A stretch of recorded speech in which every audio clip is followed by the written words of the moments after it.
ఓం శ్రీ మాత్రే నమః. ఛానల్లోకి స్వాగతమండి. మేషరాశి వారికి మే 17, 18 తేదీలలో జరగబోయేది ఇదే. మీ జీవితానికి సంబంధించిన ప్రతి రహస్యం బయటపడబోతోంది. నిజాలు తెలుసుకొని మీరు ఆశ్చర్యపోతారు. అయితే ఈ రాశి వారి గ్రహస్థితిని అనుసరించి వారు ఎటువంటి ఫలితాలను పొందబోతున్నారు, ముఖ్యంగా ఈ రాశి వారికి సంబంధించిన ఏ రహస్యం బయటపడబోతుంది, అలాగే మే 17, 18 తేదీలలో వీరి జాతక ఫలితాలు ఎలా ఉన్నాయి, అసలు ఏం జరగబోతుంది అనే పూర్తి వివరాలన్నీ కూడా ఈ వీడియోలో మనం తెలుసుకుందాం. కానీ అంతకంటే ముందుగా మీరు కనుక మన ఛానల్ని ఇప్పటి వరకు సబ్స్క్రైబ్ చేసుకోకపోతే సబ్స్క్రైబ్ చేసుకొని పక్కనే ఉన్న బెల్ ఐకాన్ నొక్కి ఆల్ సెలెక్ట్ చేసుకుంటే మేము ఇలాంటి వీడియోస్ అప్లోడ్ చేయగానే ముందుగా మీకు నోటిఫికేషన్ వస్తుంది. వీడియోని ఎక్కడ కూడా స్కిప్ చేయకుండా చివరి వరకు చూస్తేనే మేమేం చెబుతున్నామో మీకు పూర్తిగా అర్థమవుతుంది. ఇక వివరాల్లోకి వెళ్తే ముందుగా ఈ రాశివారి మనస్తత్వాన్ని గనక గమనించినట్లయితే ఈ రాశివారు కార్యదక్షతను అధికంగా కలిగి ఉంటారు. ఏదైనా ముఖ్యమైన నిర్ణయం తీసుకోబోయే ముందు మంచి చెడ్లను బేరీజు వేసుకొని 1-2 సార్లు ఆలోచించి పని మొదలు పెడతారు. అలాగే ముఖ్యమైన నిర్ణయాలు తీసుకోవటంలో వీరికి వీరే సాటి అని చెప్పుకోవచ్చు. ఎందుకంటే వీరిలో తొందరపాటుతనం ఉండదు. కాబట్టి ఏ నిర్ణయమైనా వీళ్లకు మంచి ఫలితాలు ఇస్తుంది. మీరు ఇతరుల కష్టాల్లో ఉంటే ఖచ్చితంగా సహాయం చేసి తీరుతారు. బంధాలకి అనుబంధాలకి ఎక్కువ ప్రాధాన్యతనిస్తారు. ఇక ఈ రాశివారు ఎదుటి వాళ్ల నుంచి ఏదైనా సహాయం పొందితే దాన్ని జీవితకాలమంతా కూడా గుర్తుంచుకుంటారు. అలాగే వారికి ఏ అంశంలోనైనా ఏ విధంగా ఎప్పుడు సహాయపడగలను అని ఎదురు చూస్తూ ఉంటారు. ఇలాంటి యొక్క మంచి మనస్తత్వాన్ని ఈ రాశివారు కలిగి ఉంటారు.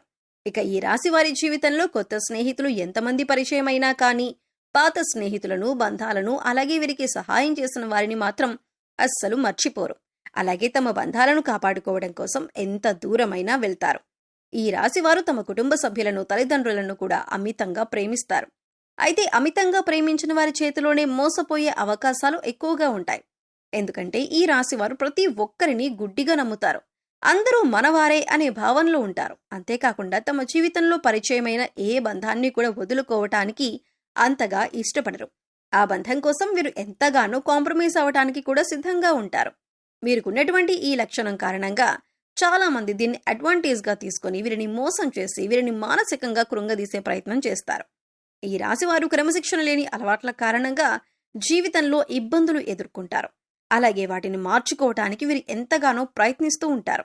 కానీ ఎక్కువగా క్రమశిక్షణ నిలవని పరిస్థితులు వీరికి ఎదురవుతాయి. కారణం ఏదైనప్పటికీ కూడా ఎక్కువ కాలం క్రమశిక్షణతో ఉండలేరు. వీరిలో ఆవేశం కూడా ఎక్కువనే చెప్పాలి. ఎదుటివారు వీరిని రెచ్చగొట్టి వారి పనులు పూర్తి చేయించుకుంటూ ఉంటారు. అయితే ఇటువంటి స్వభావం కూడా వీరి జీవితంలో అనేక రకాలుగా సమస్యలను తీసుకువస్తుంది. ఇక మానసికంగా ఈ రాశివారు దృఢంగా ఉన్నప్పటికీ కూడా వీరికి సంబంధించిన సమస్యలు, బాధలు ఇతరులతో చెప్పటానికి పెద్దగా ఇష్టపడరు. అలాగే ఏ అంశాన్నైనా మనసులో దాచుకుని బాధపడుతూ ఉంటారు. అయితే ఎదుటి వ్యక్తిలో ఏదైనా విషయం నచ్చకపోతే ఆ విషయాన్ని వారి మొహం మీదే చెప్పేస్తారు. ఈ మనస్తత్వం కలిగి ఉండటం వల్ల అనేక సమస్యలు, అలాగే చాలా మందితో విరోధం ఏర్పడుతుంది. అయితే ఈగోని పక్కన పెట్టి వారిని క్షమించమని అడగటానికి ఈ రాశివారు ఎప్పుడూ కూడా వెనకడుగు వేయరు. ముఖ్యంగా ఈ రాశివారు మధ్యవర్తిత్వాన్ని ఎక్కువగా చేస్తూ ఉంటారు. అలాగే ఇతరులకి హామీ ఇచ్చి చిక్కులను కొని తెచ్చుకుంటారు. ఈ సమయంలో మీకు డబ్బులు విపరీతంగా ఖర్చయ్యే అవకాశం ఉంటుంది. కాబట్టి ఏదైనా ఖర్చు పెట్టే ముందు ఆచితూచి ఇది మనకి అవసరమా లేదా అని ఆలోచించి ఖర్చు పెట్టండి. ప్రయాణాలు కూడా ఎక్కువగా చేయవలసి వస్తుంది. దాని కారణంగా అలసట చెందుతారు. ఇక ఎప్పుడైతే మీకు ధనం ఎక్కువగా ఖర్చు అవుతుందో దాన్ని పూడ్చటానికి మీరు వేరే చోట డబ్బులు తీసుకువచ్చి మళ్లీ అక్కడ కట్టవలసి వచ్చి ఒకేసారి 2-3 చోట్ల డబ్బులు కట్టవలసి రావటం వల్ల కొద్దిగా ఇబ్బందులు, చికాకులు ఎదుర్కొంటారు. కాబట్టి ఈ సమయంలో ధనాన్ని ఖర్చు పెట్టే విషయంలో ఈ రాశివారు చాలా జాగ్రత్తగా ఉండాలి. ముఖ్యంగా షూరిటీ సంతకాల విషయంలో ఈ రాశివారు జాగ్రత్తగా ఉండకపోతే మాత్రం జీవితంలో చిక్కులు కొని తెచ్చుకున్నవారవుతారు. ఈ రాశివారు ప్రజా సంబంధమైన వృత్తి వ్యాపారాల్లో బాగా రాణిస్తారు. విచిత్రమైన వ్యాపారాలు చేసే అనుభవాన్ని కలిగి ఉంటారు. అయితే ఈ రాశివారు ఎప్పటి నుంచో మీ జీవితానికి సంబంధించిన ఎవరికీ చెప్పని ఒక రహస్యం ఇప్పుడు బయటపడబోతుంది. ఎటువంటి ఒక రహస్యమైన వార్త ఇప్పుడు బయటకు వచ్చే అవకాశం ఉంది. దీనివల్ల మీరు మానసికంగా ఆందోళనకి గురవుతారు. ముఖ్యంగా మే 17, 18 మీ జీవితానికి సంబంధించిన ఒక రహస్యం ఇప్పటి వరకు ఎవరికీ చెప్పనిది ఈ సమయంలో బయటపడబోతుంది. అది ముఖ్యంగా మీ ప్రేమ జీవితానికి సంబంధించింది అయి ఉండొచ్చు, లేదా మీరు జీవితంలో చేసిన పొరపాట్లకి సంబంధించింది అయి ఉండొచ్చు, లేదా మీ జీవిత భాగస్వామి దగ్గర మీరు దాచిన విషయం అయి ఉండొచ్చు. ఈ విషయం ఈ సమయంలో బయటపడబోతుంది. ముఖ్యంగా మీరు ఏ తప్పు చేయకపోయినా ఈ సమయంలో కొన్ని ఆరోపణలు ఎదుర్కోవలసి రావచ్చు. ఇటువంటి ఒక పరిస్థితుల నుంచి బయటపడటానికి మీరు శివనామస్మరణ చేసుకుంటూ ఉండండి. ఖచ్చితంగా శివభగవానుడు మిమ్మల్ని ఈ పరిస్థితుల నుంచి బయటపడేస్తాడు. మనస్ఫూర్తిగా శివుణ్ణి వేడుకోండి. మీ సమస్యకి శివుడు పరిష్కారాన్ని చూపిస్తాడు. కొంతమంది వారి జీవితానికి సంబంధించి గతంలో చేసిన పొరపాట్లు కానివ్వండి, లేదా గతానికి సంబంధించిన కొన్ని ముఖ్యమైన అంశాలు కానీ వాటిని దాచిపెడతారు. దీనికి గల కారణం భవిష్యత్తులో ఎటువంటి ఇబ్బందులు ఎదురు కాకూడదని అనుకుంటారు. కానీ ఏదో ఒక సందర్భంలో ఇటువంటివి బయటకు వచ్చే అవకాశాలు వస్తూ ఉంటాయి. అయితే ఈ సమయంలో మీరు దాచిపెట్టినటువంటి విషయానికి సంబంధించి కొన్ని ప్రతికూల అంశాలను ఎదుర్కోవలసి ఉంటుంది. మీరు జీవితంలో ఎప్పుడూ కూడా చాలా న్యాయంగా ఉన్నారు. కానీ గతంలో చేసిన కొన్ని పొరపాట్లు జీవితంలో మీరు కొంత బాధను, చేదు అనుభవాలను మిగిల్చాయి. అయితే ఈ సమయంలో మీరు వాటి వల్ల మానసికంగా కృంగిపోయే అవకాశాలు కనిపిస్తున్నాయి. కాబట్టి ఈ సమయంలో మీరు జాగ్రత్తగా ఉండాలి. శివనామస్మరణ చేసుకుంటూ ఉండండి. శివారాధన మీకు ఇటువంటి సమస్యల నుంచి బయటపడేందుకు మార్గాన్ని చూపిస్తుంది. ఈ రాశివారు ముఖ్యంగా శివాలయానికి వెళ్లి శివభగవానుడికి అభిషేకం చేయించుకోండి. ఇక ఇలా వీలు కాని వారు మీరు ఇంట్లోనే శివలింగం ఉంటే అభిషేకం చేసుకోండి. లేదు ఇలా కూడా వీలు కాదు అనుకునేవారు శివనామస్మరణలో సమయాన్ని గడపండి. మీ మనసులో ఉన్న బాధలను శివభగవానుడికి చెప్పుకోవటానికి ప్రయత్నించండి. ఇక ఇటువంటి దైవారాధన చేసుకోవటం వల్ల మీకు ఎటువంటి ఇబ్బందులు, ప్రమాదాలు రాకుండా మిమ్మల్ని ఆ శివభగవానుడు కాపాడుతాడు. మీ యొక్క ప్రమాదం నుంచి మీరు బయటపడతారు. అలాగే మే 17, 18 మీ జీవితానికి అలాగే మీ భవిష్యత్తుకు సంబంధించి కొన్ని కీలకమైన నిర్ణయాలు తీసుకునే అవకాశం ఉంది. ఈ కీలకమైన నిర్ణయాన్ని మీ కుటుంబ సభ్యులందరూ కూడా ఆమోదిస్తారు. దీనివల్ల మానసిక ఆనందం, ప్రశాంతత పొందుతారు. ఇది మీ జీవితానికి సంబంధించిన చాలా కీలకమైన అంశంగా మారుతుంది.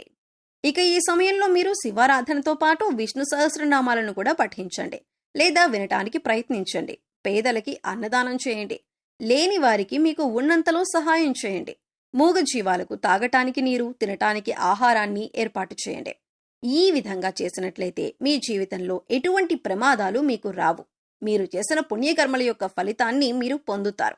మీరు సాయం ఏ రూపంలో చేసినప్పటికీ కూడా పుణ్యకర్మ యొక్క ప్రతిఫలాన్ని మీరు పొందుతారు. పితృపక్షాల సందర్భంగా మీరు కాకులకి అన్నం పెట్టండి. మద్య మాంసాలు తీసుకోవటం మానేయాలి. కొత్త బట్టలు కొనుక్కోవటం, శుభకార్యం చేయటం వంటివి పితృపక్షాల సమయంలో చేయకూడదు. అలాగే షేవింగ్, కటింగ్ వంటివి కూడా చేయించుకోకుండా ఉంటే మంచిదే. ఇక మరి ఈ సమయంలో దాన ధర్మాలు చేయటం వల్ల పితృదేవతలు శాంతించి మిమ్మల్ని మనస్ఫూర్తిగా ఆశీర్వదిస్తారు. దీని కారణంగా మీరు జీవితంలో అభ్యున్నతిని పొందుతారు. సో చూశారు కదండి, మే 17, 18 మేషరాశి వారికి సంబంధించిన ఎటువంటి రహస్యం బయటపడబోతుంది, గ్రహస్థితిని అనుసరించి ఈ రాశివారు ఎటువంటి ఫలితాలను పొందబోతున్నారు, అలాగే ఏ అంశాల్లో వీరు జాగ్రత్తగా ఉండాలి, ఏ దేవతారాధన పరిహారాలు చేసుకోవటం వల్ల వీరికి ఉన్నటువంటి పరిస్థితులు మెరుగుపడతాయి అనే అంశాలను ఈ వీడియోలో మనం వివరంగా తెలుసుకున్నాం కదా. ఈ వీడియో మీకు నచ్చినట్లయితే లైక్ చేయండి. మీ ఫ్రెండ్స్ అండ్ ఫ్యామిలీ మెంబర్స్లో మేషరాశి వారు ఉంటే వారితో ఈ వీడియోని షేర్ చేసుకోండి. అలాగే ఇప్పటి వరకు మన ఛానల్ని కనుక సబ్స్క్రైబ్ చేసుకోకపోతే సబ్స్క్రైబ్ చేసుకుని పక్కనే ఉన్న బెల్ ఐకాన్ నొక్కి ఆల్ సెలెక్ట్ చేసుకుంటే మేము ఇలాంటి వీడియోస్ అప్లోడ్ చేయగానే ముందుగా మీకు నోటిఫికేషన్ వస్తుంది. మరో చక్కటి వీడియోతో మళ్ళీ కలుద్దామండి. ఓం శ్రీ మాత్రే నమః.